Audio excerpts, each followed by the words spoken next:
안녕하세요. 저는 40대 여자입니다. 저에게는 제 목숨을 바쳐서라도 지키고 싶은 소중한 사람이 하나 있는데요. 그건 바로 제 여동생입니다. 여동생은 저보다 4살이 어렸는데 어릴 때부터 남들과는 조금 달랐어요. IQ가 보통 사람들보다 살짝 낮은 경계선 지능을 갖고 있었거든요. 7살 아이 정도의 지적 수준을 가진 동생은 남들에게 돈을 뺏기거나 괴롭힘을 당해도 저항 한번 못한 채 탈탈 털리고 돌아오기 일쑤였어요.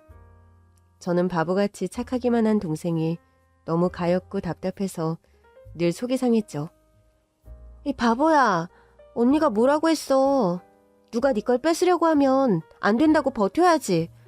달라는 대로 다 주고 오면 어떡해. 그거 그냥 준 거 아니야. 빌려준 거야. 걔가 다음에 만나면 꼭 준다고 했어. 걔가 누군데? 누구지? 기억이 안 나. 봐. 너 누군지도 모르잖아. 누군지도 모르는 애를 어디서 어떻게 만날 거야. 나도 모르겠어. 근데 걔가 너무 배가 고프다고 밥 사먹게 돈 좀 빌려달라고 그래서 걔가 너무 불쌍해서 돈 줬어. 그런 말을 고지고대로 믿으면 어떡해. 그런 건 전부 거짓말이야. 널 속여서 돈 빼앗으려고 그러는 거라고. 미안해, 언니. 앞으로는 절대 너 혼자 돌아다니지 말고 언니 옆에 꼭 붙어있어. 알겠지? 동생은 제가 지켜야 하는 아픈 손가락 같은 존재였어요. 아무리 아파도 떼어낼 수 없는 제 몸의 일부 같은 존재였죠. 동생도 이런 제 마음을 아는지 부모님보다도 저를 더 믿고 따랐어요. 이렇게 서로에게 애틋한 우리 자매에게 너무나도 불행한 일이 닥치고 말았습니다. 불의의 사고로 부모님 2분이 한꺼번에 세상을 떠나시게 된 것입니다. 하루아침에 부모님을 잃고 천의 고아가 된 우리 자매는 의지할 곳 없는 신세가 되고 말았죠. 그때가 제가 고등학교 1학년, 동생이 초등학교 6학년 때의 일입니다. 다행히도 친할머니와 친할아버지가 시골에서 농사를 꽤 크게 짓고 계셔서 최소한의 학비와 생활비를 보내주실 정도는 되었기에 경제적인 문제는 해결되었지만 한창 부모 손이 필요할 나이에 장애가 있는 동생까지 돌보면서 학교 생활을 해나가기는 정말 힘든 일이었습니다. 그래도 저는 이를 악물고 열심히 공부했습니다. 사실 저는 부모님이 살아계실 때부터 공부를 꽤 잘했어요. 엄마 아빠는 제가 검사가 되기를 바라셨죠. 저 역시 법의 수호자인 정의의 검사가 되어 제 동생처럼 힘없고 약한 사람들을 이용하고 등쳐먹는 나쁜 사람들을 혼내주고 싶다는 꿈이 있었어요. 그래서 저는 서울에 있는 명문 법대에 무사히 입학했고 공부를 하고 아르바이트를 하는 바쁜 와중에도 어린 동생을 챙기며 열심히 생활을 이어나갔습니다.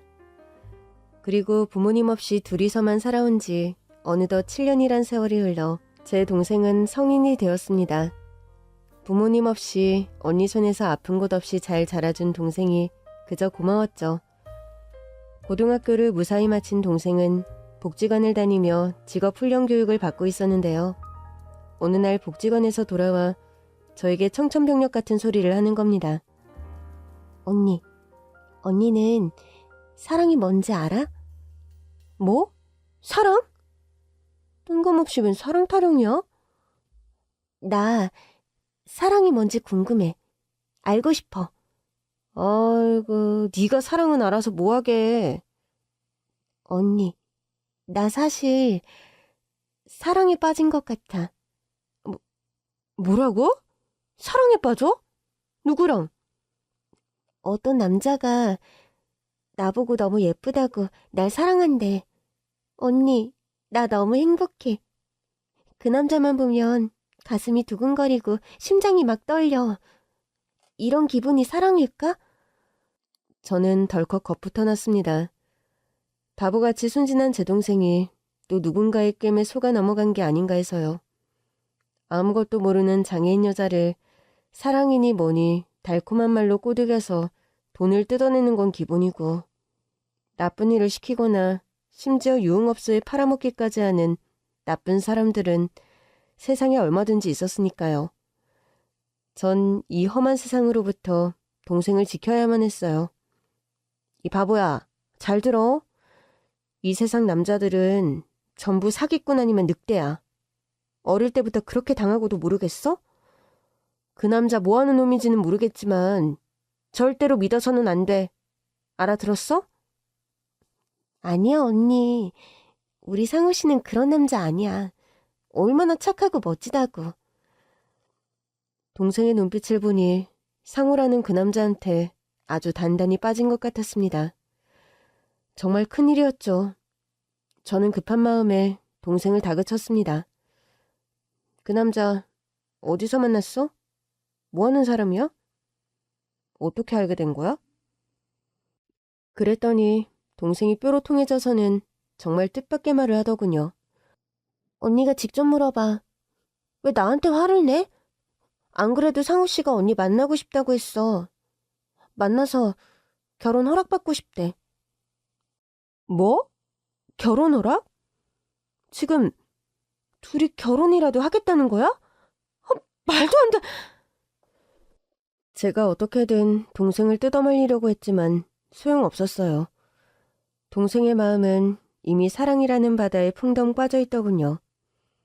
기어이 상우 오빠라는 사람과 약속을 잡아와서는 장소와 시간을 저에게 통보해주는 겁니다. 할 수 없었죠. 제가 그 남자를 만나 똑부러지게 거절하고 다시는 제 동생 근처에 얼씬거리지 못하도록 하는 수밖에요.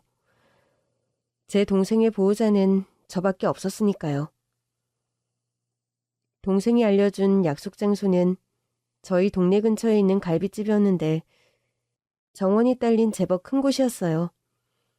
커피숍도 아니고 뭐 이런 데서 만나자고 하는지 의아했지만 저는 비장한 마음으로 동생 손을 붙들고 약속 장소로 들어섰죠. 그리고 갈비집 직원이 안내해준 방으로 들어가서는 정말 크게 놀라고 말았습니다. 방 안에는 상우라는 그 남자뿐만 아니라 나이가 좀 더 들어 보이는 중년의 남녀가 함께 앉아있더라고요. 어리둥절한 저를 보고는 중년의 여자가 얼른 일어나서 제 손을 잡아 끌었습니다. 아유, 어서 와요. 우리 수정이 언니시구나? 상우한테 얘기 많이 들었어요.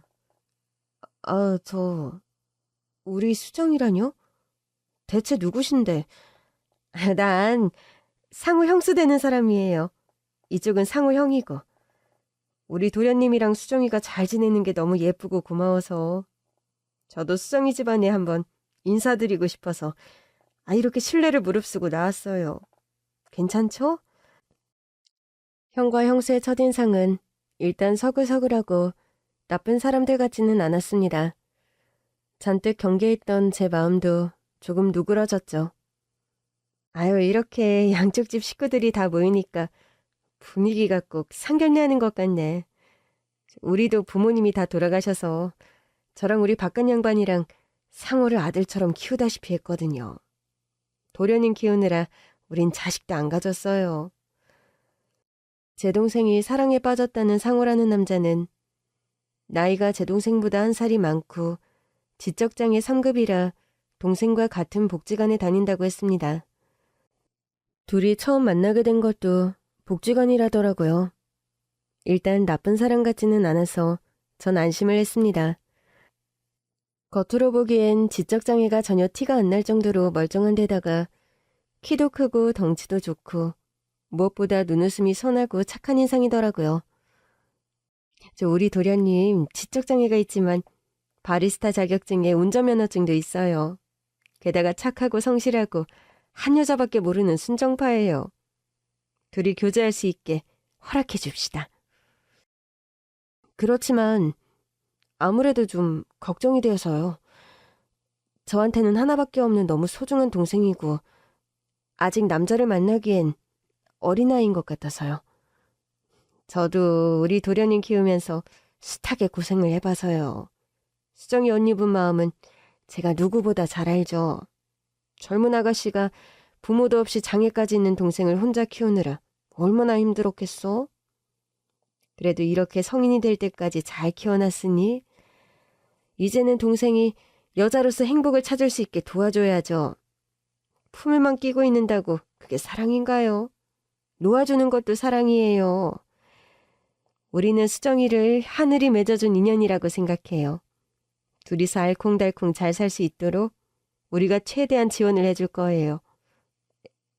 에? 그게 무슨 말씀이세요? 지금 정말로 둘이 결혼이라도 시키겠다는 말씀이세요? 그럼요. 천생연분을 만났는데 시간 끌어 뭐예요. 얼른 결혼시켜야지. 수정이 언니만 허락하면 결혼 준비는 우리 집에서 다 할 거예요. 그래도 어떻게 그렇게 결혼을 시켜요? 제 동생은 아직 결혼할 준비가 안 됐어요. 맞아요. 둘이서만 살라고 신혼살림 내주는 건 나도 불안해요. 우리 애들 몸만 컸지. 사실 둘 다 애기들이잖아요. 그래서 제가 자식처럼 동생처럼 끼고 보살피면서 데리고 살려고요. 그리고 둘 다 바리스타일도 배웠으니까 앞으로 조그만 카페를 하나 차려줘도 되고, 아니면 여기 갈비집에서 일 배운다 생각하고 일해도 되고. 네? 여기서요? 네, 여기 갈비집. 사실 제가 운영하는 식당이거든요. 수정이는 나한테 맡기고 언니도 언니 인생 찾아야죠. 동생 때문에 지금 아무것도 못하고 있죠? 사실 저는 법대를 졸업하고 사법고시를 준비 중이었는데 1차 시험에서 2방이나 낙방하면서 의기소침해진 상태였어요. 복지관에서 얘기 들어보니까 사법고시인가 뭔가 어려운 시험 준비한다며? 동생 데리고 공부하는 게 어디 쉽겠어요. 그러지 말고 말 나온 김에 상호랑 수정이 결혼시켜버립시다. 그게 서로서로 다 좋은 일인 것 같은데. 상우랑 수정이는 사랑 찾아서 좋고, 수정이 언니는 자기 인생 찾아서 좋고, 나는 딸 같고 동생 같은 동서 생겨서 좋고. 얼떨결에 상견례 아닌 상견례를 마치고 동생을 데리고 나오는 제 마음은 정말 착잡했습니다. 뭐가 정말 동생을 위하는 길인지 깊이 생각을 해보게 되더라고요. 막말로 앞날이 불투명한 고시생인 제가 동생을 위해서 뭘 해줄 수 있겠어요? 그런데 남자 쪽에서 살 집이며 앞으로 밥벌이며 모든 걸 책임지겠다고 하니 마음이 흔들릴 수밖에 없었어요. 수정아, 너 정말 상우 씨랑 결혼할 거야? 응, 나 상우 씨랑 결혼해서 같이 살 거야. 그럼 언니랑은 헤어져야 되는데 그래도 괜찮겠어? 그럼 원래 결혼하면 남편 따라가서 남편이랑 사는 거야. 내가 언니랑 평생 살 수는 없잖아. 저는 깊은 고민 끝에 동생을 결혼시키기로 결심했습니다. 제 부대 사람도 좋아 보였고 집안도 경제력이 있어 동생이 풍족하고 안락한 삶을 살 수 있을 것 같았죠. 물론 제부의 형과 형수도 좋은 사람 같았고요. 무엇보다 본인이 그렇게 원하는데 말릴 도리가 없더라고요. 그렇게 해서 제 동생은 20살 어린 나이에 제 품을 떠나 결혼을 하게 되었습니다. 부모님 대신 혼주석에 앉은 저는 예쁜 웨딩드레스를 입고 세상에서 가장 행복한 여자가 된 동생의 모습을 보며 감격의 눈물을 흘렸죠. 어리기만 한 줄 알았던 제 동생이 언제 이렇게 커서 시집을 가나 싶어서요. 이게 아마 딸을 시집 보내는 엄마의 마음이겠죠?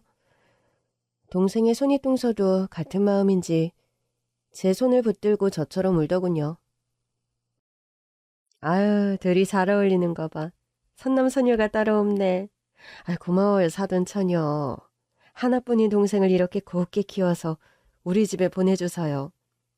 사돈처녀, 이제 수정이는 아무 걱정하지 말아요. 내가 정말 친동생처럼 잘 보살필게요. 우리 어머니 아버지가 계셨으면 수정이 정말 예뻐하셨을 텐데. 내가 시부모님 몫까지 대신해서 우리 수정이 많이 아껴줄게요. 감사합니다. 이런 말씀 드리기는 송구스럽지만 우리 수정이 정말 아무것도 모르는 어린애 같은 동생이에요. 부디 어여삐 여기시고 잘 가르쳐주세요. 부탁드리겠습니다. 걱정하지 말라니까. 이제 동생 걱정은 내려놓고 사돈 처녀도 자기 인생 살아요. 고시 준비만 하다가 늙어서 처녀 귀신이라도 되면 어쩌려고 그래?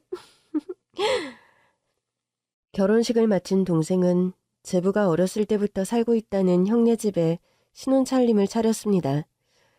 시댁 식구들과 한 집에 사는 것이 불편하지는 않을까 걱정이 되었는데요.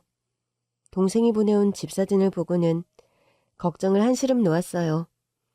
동생이 살게 될 집은 정원이 딸린 2층짜리 단독주택이더라고요. 집 자랑을 한다고 동생이 저에게 전화를 걸어왔는데 동생의 목소리는 행복 그 자체더군요. 언니, 우리 집은 여기 2층 집이야. 1층은 형님이랑 아주버님이 쓰시고 2층은 오빠랑 내가 써. 여기 오빠랑 내 방도 있고 침대도 있고 TV도 있어. 우리 집 정말 좋지? 그래, 너무 좋다, 수정아. 행복하게 잘 살아야 돼? 뭐 힘든 건 없어? 응, 형님이랑 아주버님이 너무 예뻐해 주셔. 오빠도 잘해주고. 잘 지낸다니 다행이다. 그래도 만약에 힘들거나 언니 보고 싶으면 언제든지 돌아와도 돼. 알겠지? 응, 알겠어. 언니도 잘 있어. 그렇게 동생은 결혼해서 제품을 떠났고 저는 본격적으로 사법고시 준비를 했죠. 그리고 1년 만에 사시를 패스하고 드디어 꿈에 그리던 검사가 되었습니다. 그러나 동생에게 시험에 합격했다는 소식조차 제대로 전하지 못했어요. 제가 너무 바빠서 그런 탓도 있지만 제가 짬을 내서 전화를 해도 어찌된 일인지 동생과 잘 연락이 닿지 않더라고요. 그 대신 문자하는 법을 배웠는지 동생은 문자로 간간히 소식을 전해왔습니다. 잘 있다, 어디로 여행을 갔다, 뭘 먹었다. 대부분 그런 일상적인 내용들이었습니다. 동생이 행복하게 잘 지내는 것 같아서 저는 안심하고 제 일에 몰두할 수가 있었죠. 초임검사라 정말 퇴근할 시간도 없을 정도로 눈코 뜰 새 없이 바빴거든요. 그렇게 저는 사건에 파묻혀서 그리고 동생은 신혼재미에 푹 빠져서 저희 자매는 서로 얼굴을 보지 못한 채 3년이란 시간이 훌쩍 흘러버렸습니다. 그리고 3년 뒤 동생을 다시 만나게 된 건 장례식장에서였습니다. 행복하기만을 바랬던 동생에게 다시 한번 비극적인 일이 일어나고 만 거였죠. 연락을 받은 저는 충격으로 한동안 말을 잇지 못했어요. 연락을 해온 건 동생의 손윗동서였습니다. 사돈 처녀, 나예요. 수정이 손윗동서. 어머, 잘 지내셨어요? 오랜만입니다. 우리 수정이 잘 지내죠? 바빠서 요즘 통 연락을 못했어요. 아유, 아니요. 잘 못 지내요. 아유, 세상에. 빨리 여기 장례식장으로 좀 와주셔야겠어요. 네? 장례식장이요? 댁에 무슨 병고라도 있나요? 글쎄 우리 서방님이 상우가 사고로 세상을 떠났어요. 예? 제부가요? 아니 어쩌다가 갑자기 왜요? 사고요. 교통사고. 우리 수정이는요? 수정이는 괜찮나요? 저는 정신없이 장례식장으로 달려갔습니다. 조문객도 거의 없는 썰렁한 빈소에는 상복을 입은 제 동생과 동생의 손윗동서만 넋이 나간 얼굴로 앉아있더라고요.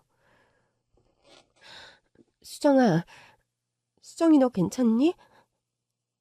언니, 언니, 언니 많이 바빠서 못 온다더니 여기를 어떻게 왔어? 당연히 와야지. 무슨 소리야. 누가 그래. 언니 바쁘다고. 우리 형님이, 언니는 바빠서. 동생이 뭔가 얘기하려는데 동생의 손윗동서가 얼른 말을 막고 나서는 겁니다. 사돈처녀 와주셔서 고마워요. 사람을 정말 한치 앞을 모른다고 하더니 보시다시피 이렇게 우리 서방님이 저 세상 사람이 됐지 뭐예요? 대체 어떻게 된 거예요? 우리 내외랑 서방님이랑 동서랑 다 같이 여행 갔다가 돌아오는 길에 차 사고가 났어요. 네 분이 한 차에 타고 있었다는 거예요? 운전을 누가 했는데요? 서방님이요. 아니, 우리 제부만 사망하고 나머지 사람들은 다 멀쩡하단 말이에요? 대체 어떻게 사고가 났길래... 수정이랑 저는 뒷자리에 타고 있어서 다친 데 하나 없이 멀쩡해요. 조수석에 타고 있던 우리 집 양반은 지금 병원에 입원 중이고요. 우리 서방님만 그렇게 됐네요. 자초지종을 들어보니 제부가 운전을 하고 가다가 고속도로에서 갑자기 튀어나온 앞차를 피하지 못하고 그대로 들이받았다고 하더군요. 밤인데다가 제부가 운전미숙으로 제대로 대처를 하지 못한 모양이더라고요. 불행 중 다행인 것은 제부가 들이받은 상대방 차량에는 인명피해가 없었다는 거였어요. 아니, 밤길을, 그것도 위험한 고속도로를 왜 제부더러 운전을 하라고 시키셨어요? 도대체 왜요? 우리 서방님이 원래 운전하는 걸 좋아해요. 본인이 하겠다고 하도 우기는 바람에 이렇게 될 줄 누가 알았나. 수정아, 너는 괜찮아? 정말 다친 데 없어? 저는 동생을 붙들고 여기저기를 살폈습니다. 천만다행으로 동생은 긁힌 곳 하나 없이 멀쩡하더라고요. 다만 사고 때문인지 정신적으로 큰 충격을 받아서 부분적으로 기억에 문제가 생겼다고 했습니다. 수정이가 많이 놀랐는지 사고 당시를 기억을 못해요. 그래도 안전벨트를 잘하고 있어서 안 다친 게 어디야? 우리 서방님만 불쌍해서 어떡해. 결혼해서 잘 살고 있겠거니 믿고 안심했는데 동생에게 이렇게 큰 비극이 닥치다니 정말 어떻게 위로를 해야 할지 모르겠더군요. 동생은 충격에 휩싸인 듯 별 말도 없이 그저 멍하게 넋을 놓고 앉아만 있더라고요. 동생과 제부가 워낙 금슬이 좋았던지라 동생의 상실감은 더욱 큰 것 같았어요. 사랑하는 남편을 잃은 가여운 동생을 혼자 둘 수 없어 초상을 치르는 내내 동생 옆을 지키며 마지막 장례 절차까지 모두 함께했습니다. 그리고 납골당에 제부를 모신 후 저는 동생에게 함께 집으로 돌아가자고 했습니다. 수정아, 언니랑 우리 집으로 돌아가자. 이제 그 집에 가봐야 제부는 없어. 이 세상 사람 아닌 거 너도 알잖아. 그치만 난 상우 오빠랑 살던 집으로 가고 싶어. 거기가 내 집이야. 수정아, 언니가 안심이 안 돼서 그래. 당분간만이라도 언니랑 같이 지내는 게 어때? 아니야. 나 우리 집에 가서 해야 할 일이 있어. 수정아, 정신 차려. 지금 이 상황에 무슨 할 일이 있다는 거니? 그러지 말고 언니랑 가자, 응? 싫어. 싫다고. 그러자 동생의 손윗동서가 얼른 나서서 동생을 거들더군요. 사돈처녀, 관둬요. 수정이도 결혼을 했으니 엄연한 출가 외인인데 남편 저 세상 떠나자마자 친정으로 데려가는 건 좀 아니죠. 그러면 우리 상우 서방님이 하늘에서 얼마나 슬퍼하겠어요. 그래도 걱정이 돼서 당분간만 제가 데리고 있다가 몸 좀 추스르게 하고 바로 보내면 안 될까요? 그래도 그건 경우가 아니지. 수정이는 이제 곧 죽어도 우리 집 귀신이니까 내가 책임지고 데려갈게요. 사돈 처녀는 빠져요. 나 괜찮아, 언니. 상우 오빠랑 같이 살던 우리 집으로 돌아갈래. 가서 오빠 물건도 정리하고 또 해야 될 일도 있어. 동생은 그렇게 같이 가자는 저의 손길을 뿌리치고 동서와 함께 자신이 살던 집으로 돌아갔습니다. 저를 뒤로하고 돌아가는 동생을 보며 조금은 서운하기도 했지만 한편으로는 대견하다는 생각도 들더군요. 비록 젊은 나이에 남편을 잃고 과부가 되고 말았지만 한 남자의 아내로서 끝까지 도리를 지키려고 하는 동생의 깊은 사랑이 느껴져서 더는 말리진 못하고 동생의 뜻대로 하게 할 수밖에 없었죠. 그렇게 제부의 장례식이 끝나고 한 달쯤 지났을 무렵 동생이 너무 걱정됐던 저는 무작정 동생의 집을 찾아가 보기로 했습니다. 동생이 전화를 해도 통 받지를 않고 문자에 답장도 없었거든요. 너무 슬퍼서 우울증이라도 온 건 아닌지 걱정이 되더라고요. 예전에 동생의 손윗동서가 알려준 주소로 찾아가니 동생이 보내준 사진대로 깔끔하게 잘 지어진 2층 주택이 나오더군요. 계세요? 마침 대문과 현관문이 모두 열려있어 살며시 들어갔는데요. 안에서는 대청소라도 하는지 집안이 온통 난장판이더라고요. 그리고 동생을 윽박지르는 손윗동서 목소리가 밖에까지 쩌렁쩌렁 울렸습니다. 예, 수정아, 너 자꾸 고집 피울 거야? 내 말 들어야지. 안녕하세요. 저 수정이 언니예요. 아이고 깜짝이야. 사돈처녀. 연락도 없이 여긴 어쩐 일이에요? 남의 집에 올 때는 미리 연락을 하고 오는 게 예의 아니야? 더구나 사돈댁인데. 놀라셨다면 죄송합니다. 수정이가 연락이 통 되질 않아서 걱정이 돼서요. 근데 무슨 대청소 중이신가 봐요? 보다시피 지금 좀 바빠요. 손님 맞이할 정신이 아니라고 우리가. 동생네 집안은 정말 발 디딜 틈도 없이 난장판이었어요. 갑자기 방문한 게 미안해질 정도로 모든 물건들이 다 바닥에 떨어져 나뒹굴고 있더라고요. 뭐 잃어버린 물건이라도 찾는 중이세요? 그게 아니고 서방님 물건을 좀 정리하는 중인데 수정이가 이렇게 고집을 부리네요. 아주 힘들어 죽겠어. 네? 수정이가 고집을 부리다니요. 그게 무슨 말씀이신지. 죽은 사람 물건을 끌어안고 안 버리려고 저난리지 뭐야? 죽은 사람 물건은 다 태워줘야 해. 그래야 우리 서방님이 극락왕생하지. 이승에 있는 사람이 이렇게 미련 잔뜩 갖고 있으면 죽은 사람이 좋은 데로 못 가는 거라고. 내 수정이가 말귀를 못 알아먹으니 내가 이렇게 속이 터질 수밖에요. 상황을 보니 동생의 손윗동서가 제부의 물건들을 정리하려는데 동생이 완강히 거부하는 상황인 것 같더라고요. 수정아, 그러지 말고 정리할 건 정리하자. 너 마음 아픈 건 잘 알겠지만 이러면 너만 힘들어져. 형님 말씀 들어야지. 싫어. 이건 우리 상우 오빠 거야. 절대 안 돼. 형님한테도 안 줄 거야. 동생은 제부의 옷을 끌어안고 절대 놓지 않더라고요. 억지로 빼앗으면 수정이 마음에 상처가 더 클 것 같았습니다. 아무래도 억지로 빼앗으면 수정이가 더 흥분할 것 같은데요. 수정이도 슬픔을 추스를 시간이 좀 필요할 테니까 사돈께서 조금만 더 기다려주시면 안 될까요? 아직 제부 떠난 지 한 달밖에 안 됐으니 아직은 보내기가 쉽지 않겠죠. 이렇게 사정 다 봐주다가는 우리만 점점 힘들어진다고. 지적장에 있는 애들이 얼마나 고집센지 사돈처녀도 잘할 거 아니야. 그리고 한 달이면 충분하지? 더 이상 무슨 시간이 필요해? 사건 조사도 다 마무리된 마당에. 참, 사건 조사가 끝나셨다고요?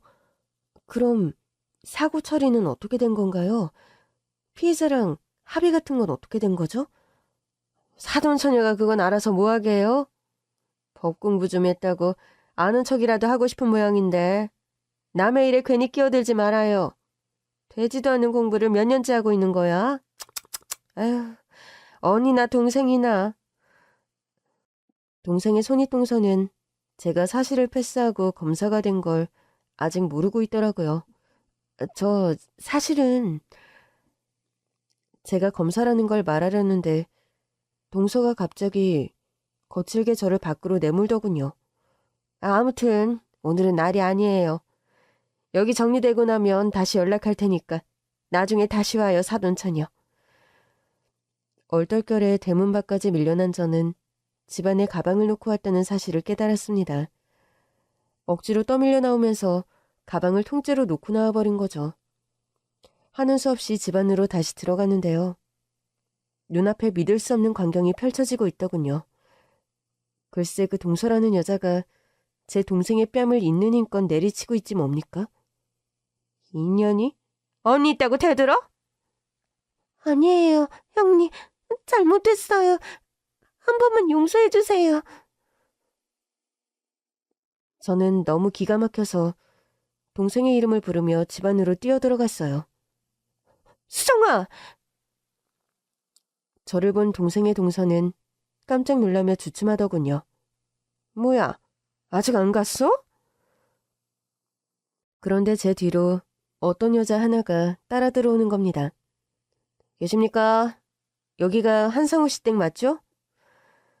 그 여자를 본 동생의 손윗동서는 저를 봤을 때보다 몇 배는 더 소스라치게 놀라더군요. 여긴 또 왜 찾아왔어요?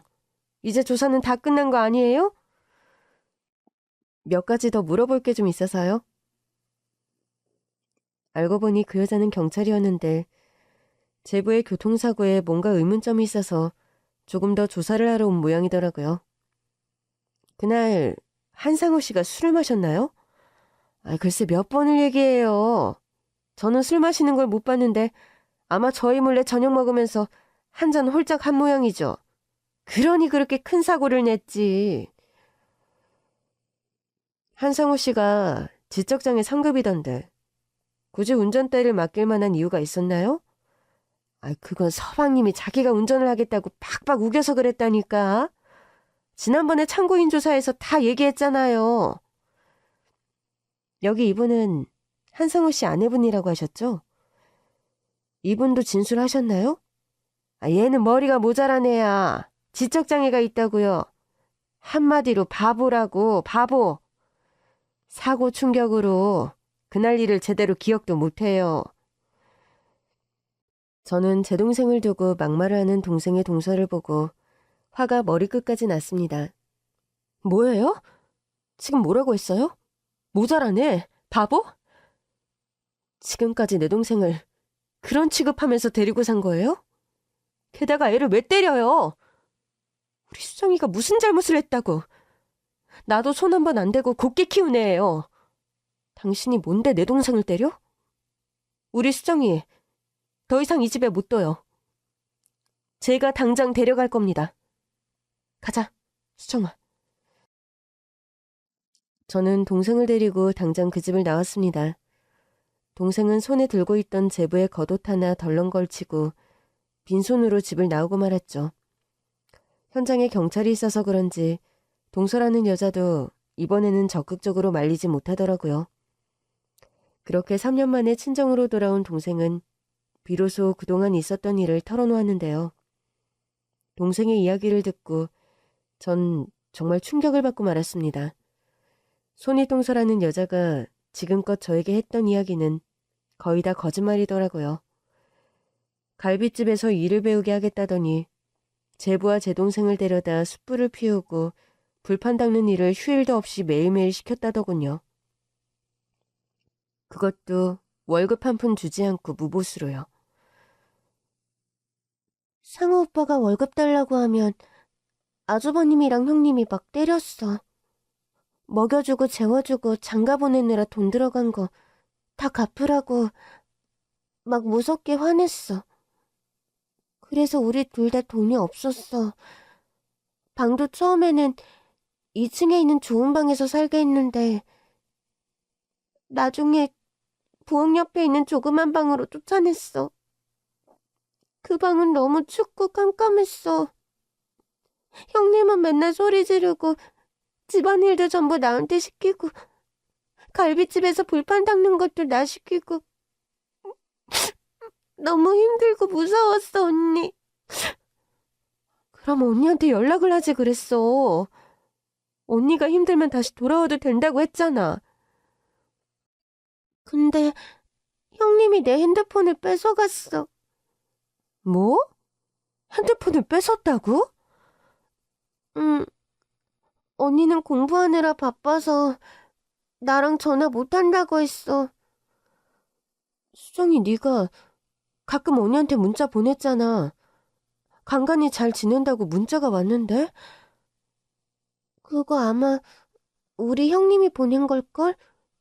나는 문자는 어려워서 잘 못 보내. 뭐야? 핸드폰도 뺐고 대신 너인 척 날 속이기까지 했다고? 정말 이 여자 안 되겠네. 애를 데려다가 노동력 착취해, 임금 갈취해, 핸드폰까지 뺐고 널 사칭해서 현직 검사한테 사기를 쳐? 언니가 너희 동서라는 여자 가만 안 둘 거야. 걱정하지 마. 저는 다음날 당장 동생이 살던 집에서 만났던 형사를 찾아갔습니다. 저 역시 제부의 죽음과 교통사고에 뭔가 미심쩍은 부분이 있었어요. 전 제부의 사고부터 철저하게 파헤쳐보기로 했습니다. 안녕하십니까. 서울 동부지검 김수현 검사입니다. 한상우 씨 교통사고 사망사건 관련해서 좀 더 알고 싶어서 찾아왔습니다. 검사님께서 왜 그 사건에 관심을 가지시는 거죠? 사실 조사도 다 끝난 사건이라 저도 더 드릴 말씀은 없는데요. 사실 사망한 한상우 씨가 제 제부입니다. 사망자 아내인 김수정이 제 동생이고요. 조금이라도 의심스러운 부분이 있다면 밝혀주고 싶어서 그래요. 근데 사실 저도 무슨 결정적인 증거가 있어서 그러는 건 아닙니다. 그냥 마음에 걸리는 게 좀 있어서요. 그게 뭐죠? 그때 당시 피해 차량 운전자의 진술을 들어봤는데 사고 차량이 뒤에서 차선을 물고 달리면서 왔다 갔다 하는 게 영락없는 음주운전 차량 같았다고 했거든요. 근데 운전자였던 한상우 씨 부검 결과 알코올은 한 방울도 검출되지 않았어요. 현장에서 술에 취해 있었던 건 오히려 한상우 씨 형, 한상철 씨였죠. 뭐라고요? 형이 술에 취해 있었다고요? 네, 만취 상태였습니다. 그래서 뭔가 좀 의심스러워요. 게다가 사고 차량은 조수석 쪽이 굉장히 심하게 파손됐는데 반대편에 있던 운전자가 사망했다는 것도 좀 이상하고요. 그럼 형사님 말씀은 저희 제부가 운전자가 아닐 수도 있다는 말씀인가요? 네, 정황상 운전자를 바꿔치기 한 게 아닌가 의심이 되기는 한데 결정적인 물증이 없네요. 피해 차량 운전자는 뭐라 하던가요? 사고 직후에 수상한 움직임 같은 거 못 봤대요? 그게 피해 차량 운전자는 한상우 씨 차가 뒤에서 들이받은 직후에 잠시 기절을 한 모양이더라고요. 사고 이후에 눈 떠보니까 병원이었대요. 사고 난 이후 상황을 못 봤다? 네? 뭔가 많이 구리죠? 확실히 구리네요. 그러니까 담당 형사의 추리를 정리해보자면 제부의 형이 음주 상태에서 운전하다 사고를 냈는데 사망한 제부와 자리를 바꾸고 마치 제부가 운전하다 사고를 낸 것처럼 사건을 은폐하고 조작했다는 겁니다. 그런데 결정적인 증거도 목격자도 찾지 못해서 사건이 이대로 끝날 위기라는 거였죠. 이때는 CCTV나 블랙박스도 요즘처럼 많지 않던 시절이어서 형사님들도 증거를 찾는 데 총력을 기울였지만 이렇다 할 성과를 내지 못한 모양이었어요. 저는 지푸라기라도 잡는 심정으로 그날 사고 차량에 함께 타고 있던 동생에게 다시 한번 사건이 나던 날에 대해서 물어봤습니다. 수정아, 사고 나던 날 말이야. 뭐 기억나는 거 없어? 어떤 거? 정말 제부가 운전한 게 맞아? 기억이 잘 안 나. 미안해, 언니. 내가 형님한테 아주버님이 운전한 거 아니냐고 말했는데 엄청 혼났어. 절대 아니라고. 내가 잘못 알고 있는 거라고 했어. 나는 머리가 나쁘니까 잘 모르잖아, 언니.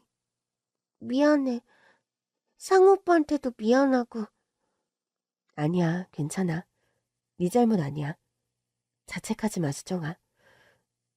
근데 그날 놀러 갔던 거 아니야. 뭐? 그럼 어디 갔는데?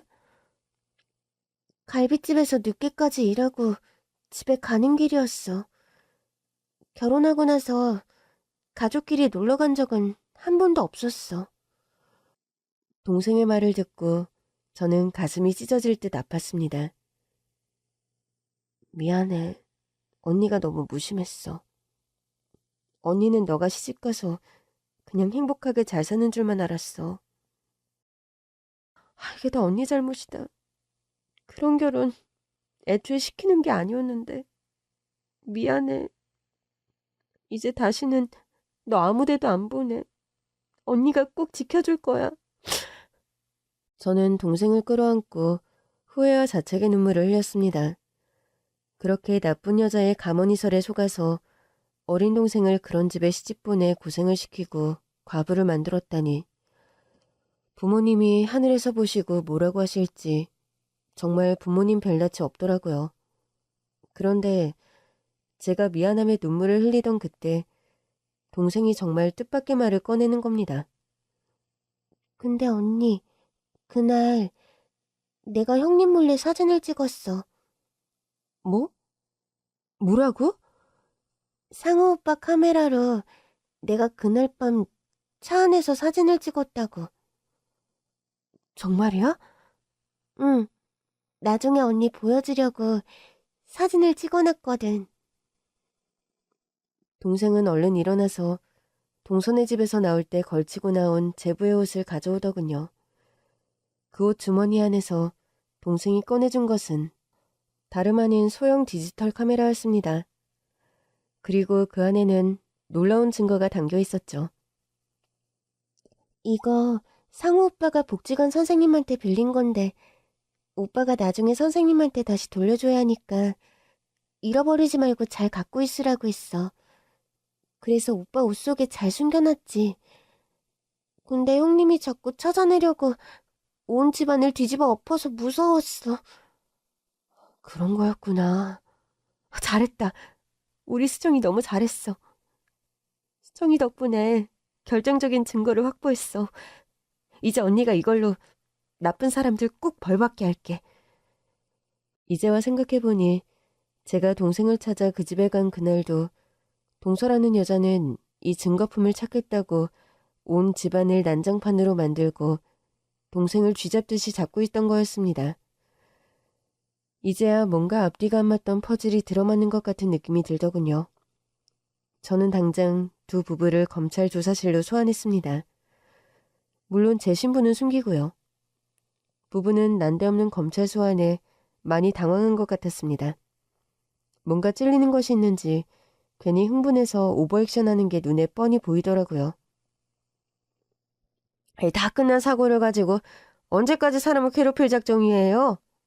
경찰에서 조사 다 끝내고 사건 종결시켰는데 왜 또 검찰에서 사람을 불러대냐고. 우리 박간 양반 지금 병원에서 태어난 지 일주일도 안 됐어요. 교통사고는 후유증이 무서운 거 다들 알죠?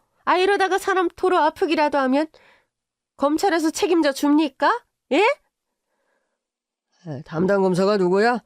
당장 검사 나오라고 해. 저는 조사실 문을 열고 두 부부 앞에 섰습니다. 두 사람은 갑자기 제가 튀어나오니까 정말 깜짝 놀라더라고요.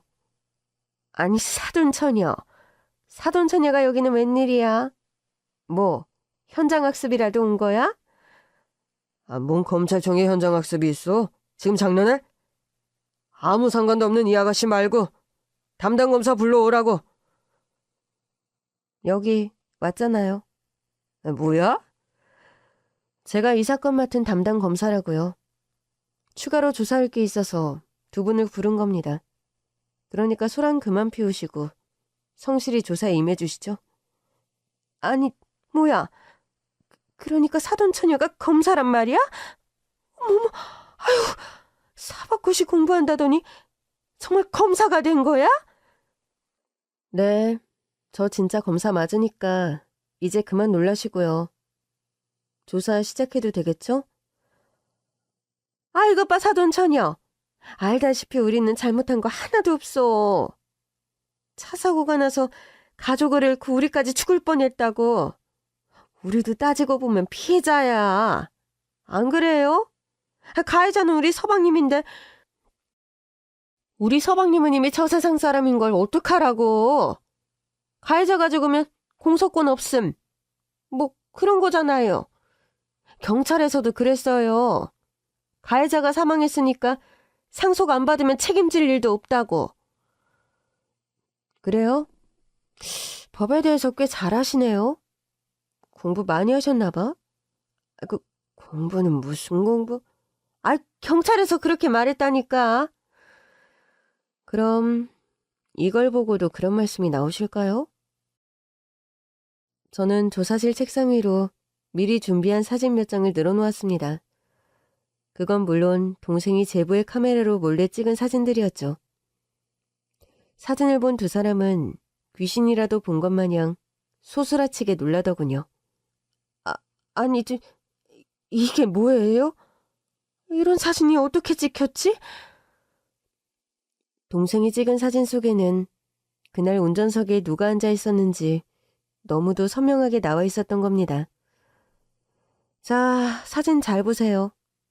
운전석에 앉은 사람, 한상철 씨 본인 맞죠? 이게 전가요? 저는 잘 모르겠는데. 여기 백미러에 본인 얼굴 선명하게 찍혔는데 모른다고요? 이거 당신 맞잖아.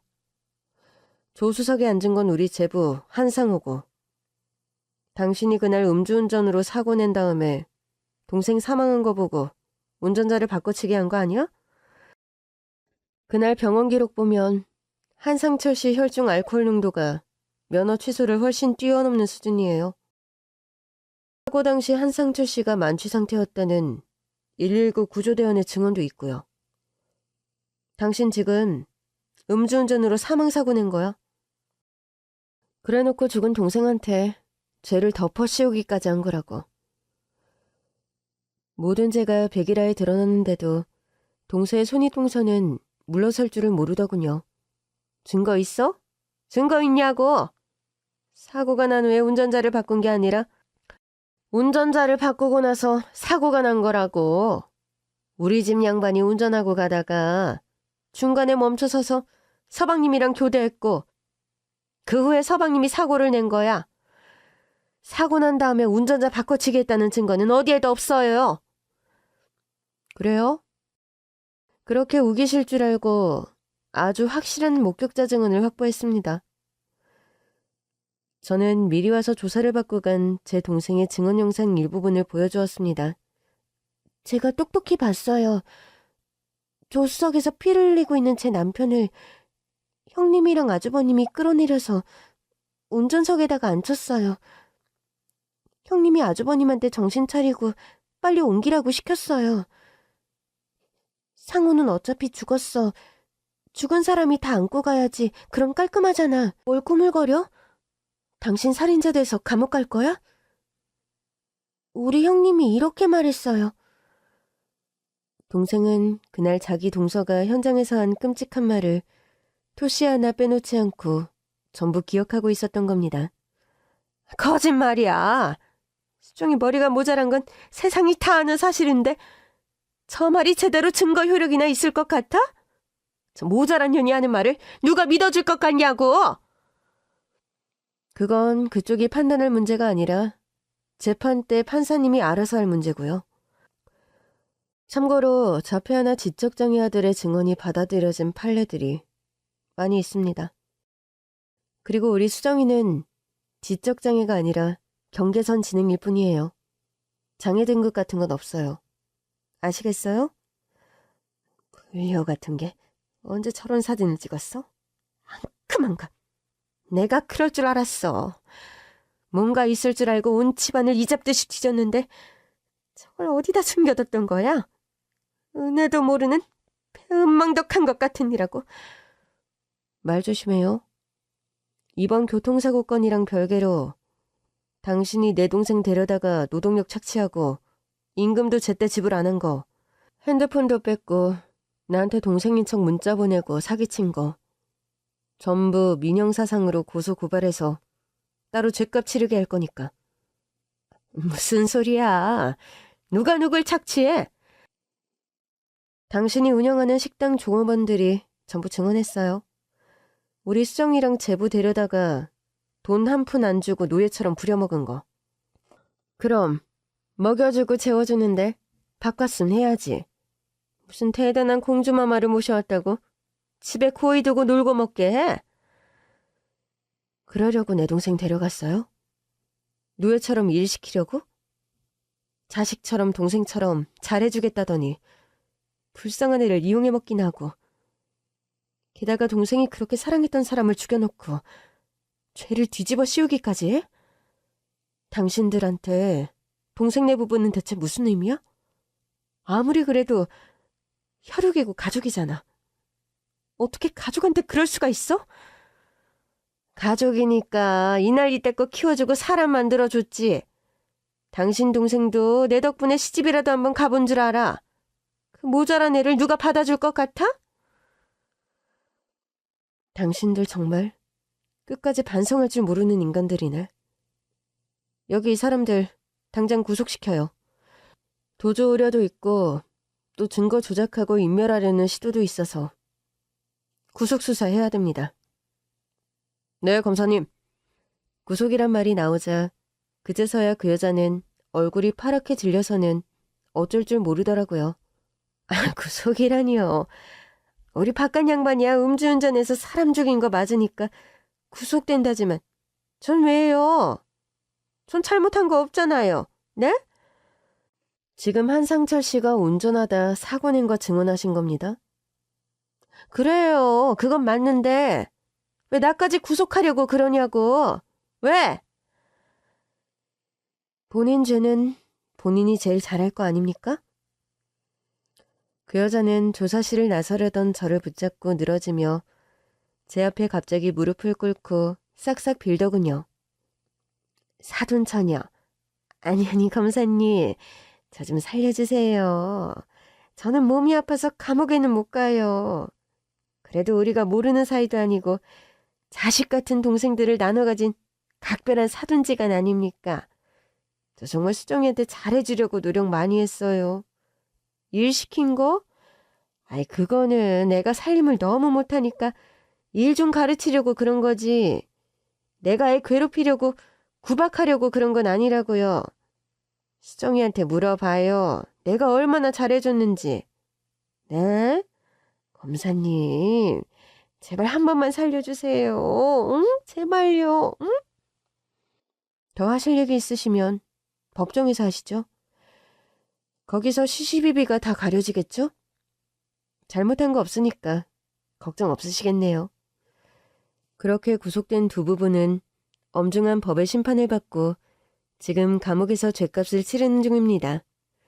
제 동생의 증언이 법정에서 결정적인 역할을 했죠. 수정이는 자기의 증언 덕분에 남편이 누명을 벗을 수 있었다며 정말 기뻐했습니다. 그렇게 사건이 마무리된 후 수정이는 제2의 인생을 준비하고 있어요. 저는 수정이가 집 근처에 작은 카페를 열 수 있게 도와주었어요. 카페를 여는 건 수정이의 오랜 꿈이었어요. 복지관에서 바리스타 자격증까지 따고 오랫동안 준비해왔거든요. 물론 남편과 함께 했으면 더욱 좋았겠지만 혼자서도 씩씩하게 잘해나가겠다고 해서 대견하고 기특한 마음뿐입니다. 언니, 상우 오빠가 하늘에서 지켜봐주고 있으니까 걱정 없어. 나 잘할게. 진짜 잘할 수 있어. 물론 예나 지금이나 동생은 바보입니다. 바보 중에서도 아주 착한 바보죠. 동네의 어려운 노인들에게 공짜로 커피를 막 드리거든요. 리어카를 끌고 가는 청소부 아저씨나 택배기사님께도 가끔 시원한 음료수를 한 잔씩 공짜로 막 드립니다. 제가 속이 답답할 때가 한두 번이 아니에요. 야, 이 바보야. 그렇게 다 퍼주면 뭐가 남니? 넌 뭐 땅 파서 장사하냐? 그래도 어떻게 해. 힘들어 보이는 사람들한테 커피 한 잔씩 선물해주고 싶은데. 그런 동생을 보며 전 깨달았어요. 동생의 카페가 늘 적자인 이유는 동생이 경계선 지능을 가져서가 아니라 그저 동생의 착한 천성 때문이라는 걸 말이죠. 동생의 착한 마음이 때묻지 않도록 언제까지나 동생 옆에서 제가 든든하게 지켜줄 겁니다. 힘든 일을 겪고 한층 더 단단해진 저희 자매 많이 응원해주세요. 감사합니다.